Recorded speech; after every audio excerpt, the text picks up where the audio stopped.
Donald Trump breaking his silence on the calls for his opponent, President Biden, to drop out of the race. Take a listen to this. Well, they cover for him, and they still are sort of covering, but now it's getting very difficult to do that. I think he, might very well stay in, and if he does, nobody wants to give that up that way.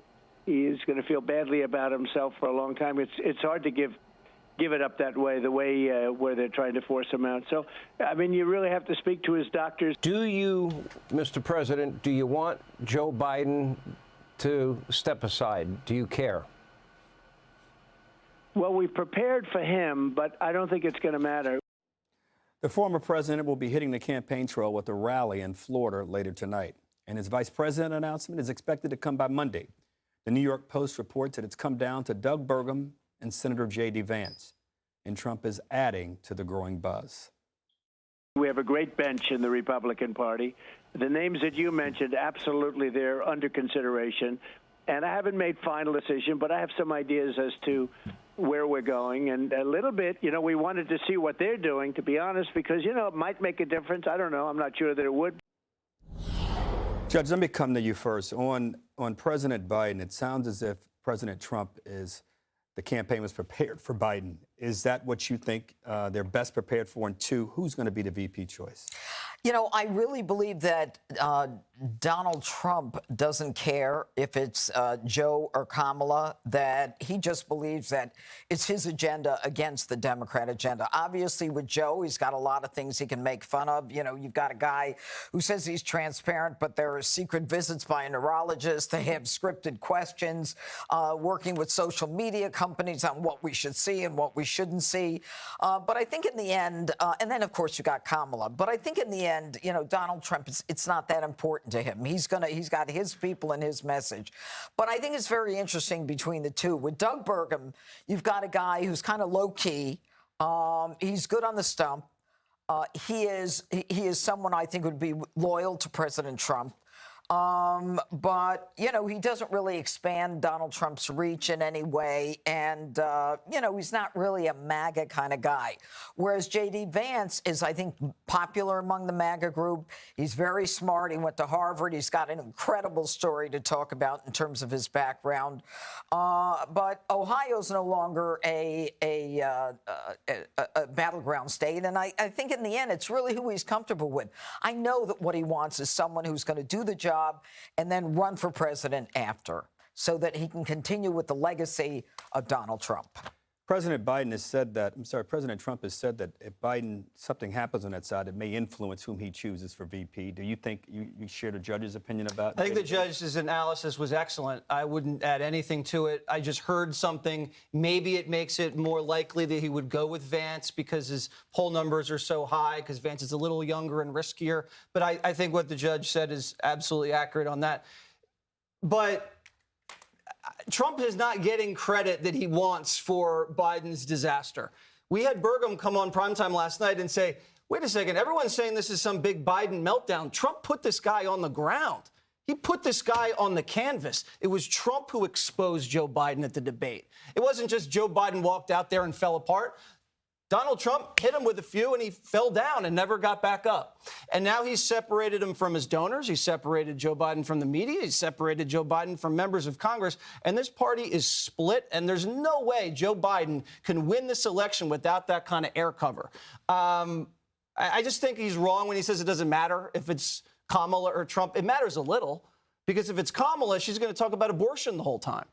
And he's going to have to debate Kamala differently than he would debate Biden. And they'd have to run different kind of ads. But again, you're running against an agenda. She is that agenda. He has his agenda. That should be easy pickings. Would you still only choose between J.D. and Burgum if you knew? I heard Rubio is in the mix. Rubio's down at Doral right now. Maybe this is one of his last auditions. Gutfeld, what do you think about this? I like Burgum. I look at his eyebrows. I keep waiting for them to turn into butterflies. Look, Trump's victory is far from guaranteed. That's why you got to look at the debate as a perfect moment. of how this next 6 months should go. Let the late Joe Biden talk and side with the audience and look bemused. You know, the Dems want Trump to antagonize the independents and the undecideds and play into the hoaxes of Orange Hitler. And he shouldn't. In fact, he should be perversely normal, dramatically undramatic. Take a page out of Burgum and be boring, you know? And this isn't my idea. I think this is a Scott Adams idea. He should hold small meetings with Democrats who have TDS.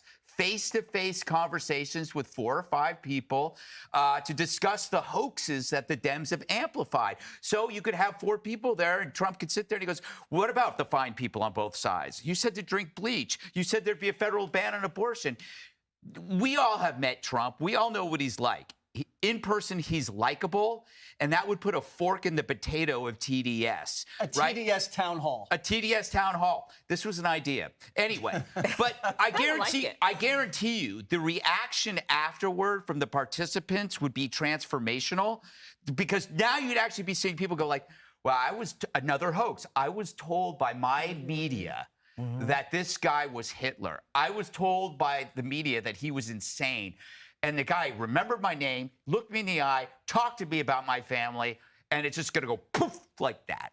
I like AP, you have some new analysis, maybe some news. Yeah, well, I wanted to say one thing. So you know this, and everybody knows this, but just to remind everyone, a big mistake that a lot of people make when running for re-election is that they run the same race that they did before. And that's what Biden's been trying to do. He's saying, I'm the one who will protect democracy. Well, that's not what the analysis shows that the polls, people in the polls say.